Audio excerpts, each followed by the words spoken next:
नमस्कार दोस्तों। तुला राशि के व्यय भाव में जिसे अशुभ भाव भी कहा जाता है, रवि, बुध, शुक्र, केतु के युति में जा रहे हैं।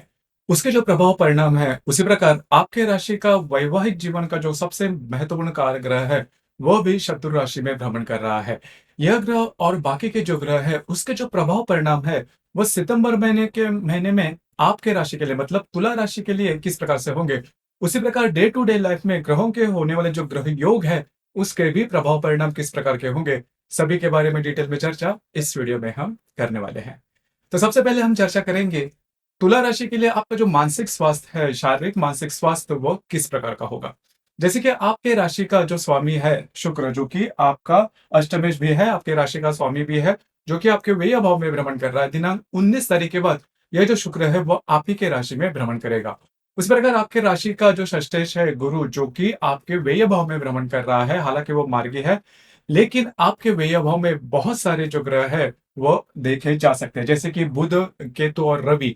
ये जो ग्रह है वो भी आपके व्यय भाव में भ्रमण करने जा रहे हैं। तो यहाँ पर आपके लिए सबसे महत्वपूर्ण बात, आपको स्वयं के स्वास्थ्य, खास करके मानसिक स्वास्थ्य पर ध्यान देना बहुत ही ज्यादा आवश्यक होगा। स्ट्रेस, टेंशन, फ्रस्ट्रेशन काफी ज्यादा आ सकते हैं। आपके व्यय भाव में ग्रहण का जो प्रभाव है वो देखा जा सकता है, तो आपको बहुत ज्यादा चौकन्ना रहना होगा। किसी भी प्रकार के महत्वपूर्ण निर्णय जिसकी वजह से आपके जीवन की पूरी दिशा ही बदल जाए, उस प्रकार इन प्रकार के निर्णय छोटे हो या बड़े बिल्कुल भी नहीं लेना।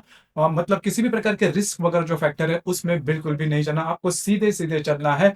किसी भी प्रकार के नए एक्सपेरिमेंट नहीं करने, या तो फिर आप बहुत ज्यादा प्रॉब्लम में फंस सकते हो, जान दीजिए। उसी प्रकार अगर आपको किसी व्याधि से अगर आप पीड़ित है, तो इससे रिलेटेड भी थोड़ा सा आपको अलर्ट रहना ज्यादा आवश्यक होगा। इसके बाद हम चर्चा करेंगे कि आपका जो आर्थिक स्तर है वो किस प्रकार का होगा।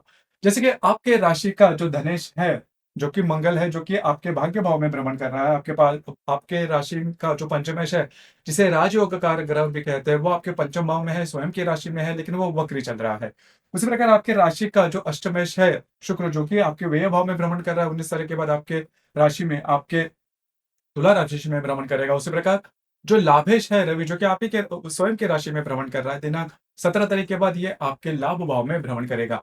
कुल मिला के देखा जाए तो इस संपूर्ण महीने में आपको स्वयं की जो स्पेंडिंग्स है, जो खर्चे हैं, उस पर थोड़ा ध्यान देना होगा। खर्चे ज्यादा आपके बढ़ सकते हैं। उसी प्रकार अगर आप शेयर मार्केट में ट्रेड करते हो, तो लॉन्ग टर्म में ट्रेड करना, इस महीने में किसी भी प्रकार के महत्वपूर्ण खरीद फरोख्त नहीं करना, क्योंकि शनि जो आपके पंचम भाव में भ्रमण कर रहा है वो वक्री है, तो थोड़ा सा प्रॉब्लम आपको आ सकता है। तो इन चीजों पर थोड़ा सा ध्यान देना ज्यादा आवश्यक होगा। इसी प्रकार जो भी आपकी इनकम है, जो भी आपकी इन्वेस्टमेंट है, जो कि हर महीने में होती है, वो नॉर्मल रहेगी, लेकिन आपको सिर्फ आपके जो खर्चे हैं उस पर थोड़ा ध्यान देना होगा।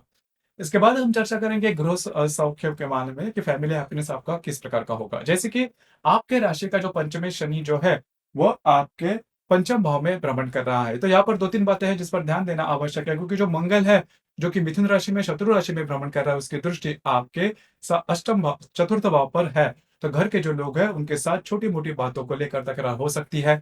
यह तकरार काफी बढ़ भी सकती है। खास करके घर के जो बड़े बुजुर्ग रहेंगे, उनके स्वास्थ्य के बारे में आपको ध्यान देना बहुत ही ज्यादा आवश्यक होगा। इसी प्रकार लव लाइफ के बारे में अगर कहा जाए, तो आपकी जो लव लाइफ है थोड़ी बहुत ऊपर नीचे रहेगी। मतलब अगर आप किसी के रिलेशनशिप में हैं, उनके साथ जो बातें प्रॉब्लम है वो थोड़ी ज्यादा बढ़ सकती है। थोड़ा सा चौकन्ना रहना होगा। जो कॉम्प्लिकेशंस है वो थोड़े ज्यादा देखे जा सकते हैं। इसके बाद हम चर्चा करेंगे जो गर्भवती महिला है, उन्होंने भी खुद के स्वास्थ्य के बारे में थोड़ा ध्यान देना होगा, क्योंकि ये जो संपूर्ण महीना है इसमें स्ट्रेस लेवल आपका थोड़ा बढ़ सकता है। उसका सीधा सीधा असर आपके स्वास्थ्य पर भी देखा जा सकता है। खास करके जो विद्यार्थी वर्ग है, उन्होंने इस महीने में बहुत ही ज्यादा चौकन्ना रहना होगा। आपको करीबन जो आप जो भी शिक्षा ले रहे हैं, उसमें ज्यादा एफर्ट देने होंगे। मतलब आपकी जो भी अपेक्षाएं हैं, उससे रिलेटेड रिजल्ट्स आना थोड़ा कठिन हो सकता है, तो थोड़ा ज्यादा एफर्ट देना होगा। वैवाहिक जीवन के बारे में अगर कहा जाए, तो आपके राशि के लिए सबसे महत्वपूर्ण ग्रह होता है मंगल, जो कि वैवाहिक जीवन का कारक है, भाविश है। तो ये जो मंगल है, जो कि आपके भाग्य भाव में भ्रमण कर रहा है, लेकिन वो शत्रु राशि में है। तो यहाँ पर अगर आप विवाहित हो, तो आपके जो वैवाहिक जोड़ीदार है, उनके स्वास्थ्य के बारे में ध्यान देना आवश्यक होगा। हालांकि उनके साथ कहीं बाहर घूमना फिरना हो सकता है, लेकिन उनके स्वास्थ्य से रिलेटेड जो प्रॉब्लम है वो ज्यादा देखे जा सकते हैं। थोड़ा सा चौकन्ना रहना होगा, क्योंकि आपके व्यय भाव में भी कई जो ग्रह है, रवि, बुध, शुक्र, ये जो तीनों ग्रह है वो केतु के युति में जा रहे हैं। तो आपके जो वैवाहिक जोड़ीदार है, उनके स्वास्थ्य के बारे में खास करके ध्यान देना बहुत ही ज्यादा आवश्यक होगा। उसी प्रकार जो भी आपका कार्य क्षेत्र है, उससे रिलेटेड अगर देखा जाए, तो किसी भी प्रकार के कार्य क्षेत्र से रिलेटेड प्रॉब्लम कॉम्प्लिकेशन देखे नहीं जाएँगे, जो कि काफ़ी अच्छी बात होगी। कुल मिला के देखा जाए तो ये जो संपूर्ण महीना है, इसमें आपको जो आपके जो खर्चे हैं, उस पर थोड़ा ध्यान देना होगा और सबसे महत्वपूर्ण बात, स्ट्रेस, टेंशन, फ्रस्ट्रेशन इससे थोड़ा बचना होगा। मतलब स्ट्रेस, टेंशन जो-जो बातें हैं वो आएगी ज़रूर, लेकिन उस पर किस तरह से आपको काबू लाना है, क्योंकि आपकी जो राशि है काफ़ी ज़्यादा बैलेंस है। किस तरह से निर्णय लेने हैं ये आपको काफ़ी अच्छी तरीके से पता होता है। लेकिन इस महीने में जो बातें हैं कॉम्प्लिकेट हो सकती है, किसी से लोन लेना या फिर आउट ऑफ द वे जाके काम करना, ये बातों से थोड़ा आपको परहेज़ करना होगा। उसी प्रकार अगर आप विवाहित हो तो आपके जो वैवाहिक जोड़ीदार है उनके स्वास्थ्य के बारे में भी ध्यान देना बहुत ही ज़्यादा आवश्यक होगा। इसके बाद हम चर्चा करेंगे डे टू डे लाइफ में, दैनंदिन जीवन में जो ग्रह योग है, उसके जो प्रभाव परिणाम है वो आप पर किस प्रकार से हो सकते हैं। जैसे कि दिनांक 3 तारीख को नेपच्यून और मंगल का केंद्र योग होने जा रहा है। मंगल जो कि आपके भाग्य भाव में भ्रमण कर रहा है और जो नेपच्यून आपके षष्ठ भाव में भ्रमण कर रहा है, दोनों का केंद्र योग होने जा रहा है। खास करके यहाँ पर आपके जो वैवाहिक जोड़ीदार है, उनके स्वास्थ्य के बारे में थोड़ा ध्यान देना होगा। इसी प्रकार दिनांक 4 तारीख को केतु और शुक्र की युति होने जा रही है आपके व्यय में। महत्वपूर्ण ग्रह योग है ये। आपको इस संदर्भ में ध्यान देना काफ़ी इम्पोर्टेंट है। आपके साथ चीटिंग हो सकती है या फिर आप ऐसे कोई गलत निर्णय ले सकते हो, जिसका खामियाज़ा आपको काफ़ी दिनों तक भुगतना पड़ सकता है। तो अलर्ट रहना बहुत ही ज़्यादा आवश्यक होगा। इसी प्रकार दिनांक 7 तारीख को हर्षल और बुध का केंद्र योग भी होने जा रहा है। हर्षल जो कि आपके चतुर्थ आपके अष्टम भाव में भ्रमण कर रहा है और जो बुध आपके लाभ भाव में भ्रमण करेगा, दोनों का केंद्र योग होने जा रहा है। तो फाइनेंस से रिलेटेड किसी भी प्रकार के महत्वपूर्ण निर्णय लेते समय थोड़ा ध्यान देना होगा, आपके जो अंदाज है वो चूक सकते हैं।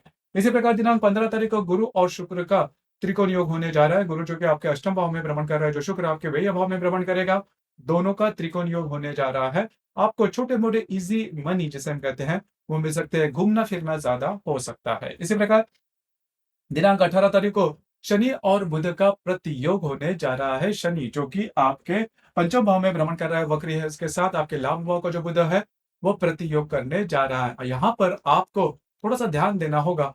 जो स्ट्रेस टेंशन है वो पैसे से रिलेटेड, फाइनेंस से रिलेटेड थोड़े बढ़ सकते हैं।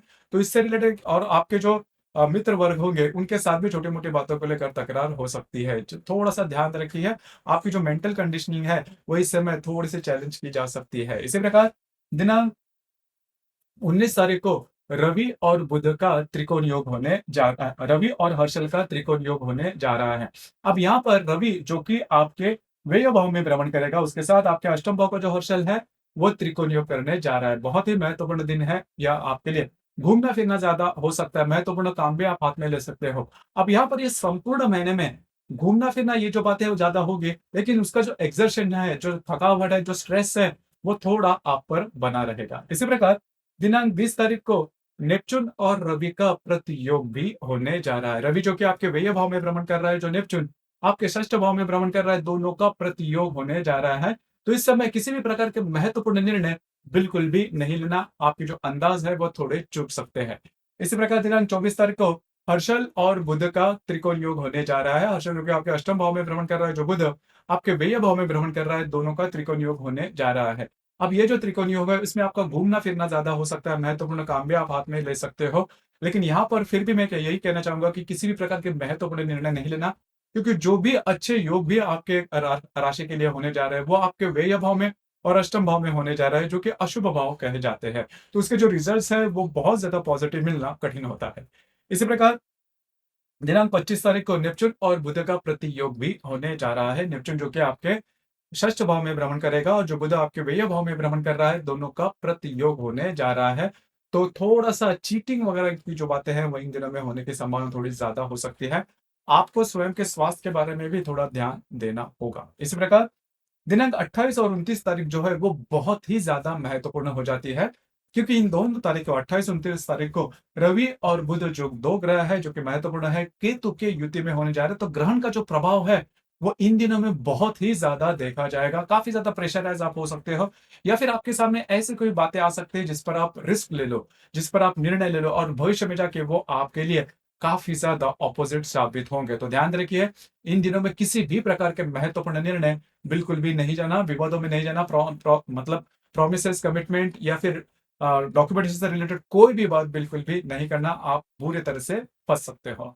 इसी प्रकार दिनांक 30 तारीख को शनि और मंगल का त्रिकोण योग होने जा रहा है। शनि जो कि आपके पंचम भाव में भ्रमण करेगा और जो मंगल आपके भाग्य भाव में भ्रमण कर रहा है, दोनों का त्रिकोण योग होने जा रहा है। यहाँ पर आपको कुछ अच्छे लाभ वगैरह मिल सकते हैं, खास करके अगर आप शेयर मार्केट में ट्रेड करते हो तो कुछ अच्छे लाभ वगैरह मिलने की संभावना ज्यादा बन रही है। आपके जो वैवाहिक जोड़ीदार है उनके साथ कहीं बाहर घूमना फिरना भी हो सकता है। उसी प्रकार इस महीने की जो अमावस है वह आपके लाभ भाव में हो रहा है दिनांक 2 तारीख को, और जो पूर्णिमा है वो 17 तारीख को होने जा रही है।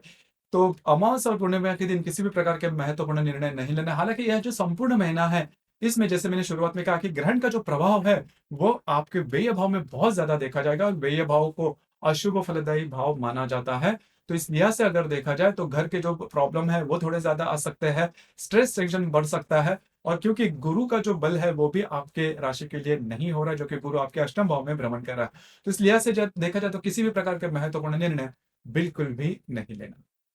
तो दोस्तों ये था तुला राशि का सितंबर 2024 का संपूर्ण राशिफल। धन्यवाद।